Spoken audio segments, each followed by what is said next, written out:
Olot no pot esperar el 2030 per posar ordre al trànsit i pacificar els carrers. Cal actuar ara. Així de contundent es mostrava aquest dijous el portaveu de la CUP Olot, Jordi Gasulla. Els copaires creuen que la regidoria de mobilitat de l'Ajuntament d'Olot no està plantejant de manera correcta la qüestió de la mobilitat i el trànsit a la ciutat.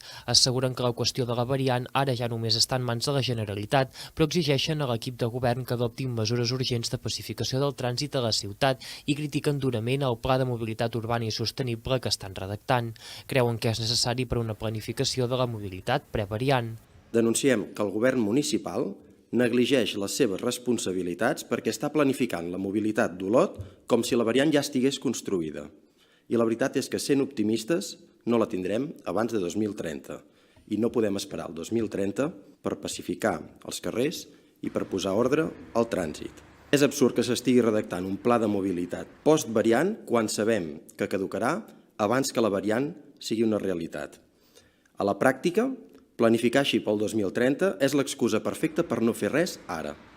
Des de la CUP Olot estan convençuts, seguint els estudis, que la variant no solucionarà els problemes de trànsit que té la ciutat d'Olot i critiquen Junts i el Partit Socialista d'enganyar la ciutadania amb els terminis.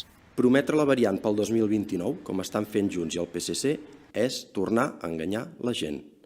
Qualsevol tècnic sap que és altament improbable, les obres anant el més ràpid possible no estarien llestes fins abans del 2030. La gent mereix transparència, no promeses que afegeixen encara més frustració. Exigim a la Generalitat i a l'Ajuntament que diguin la veritat també en aquest aspecte.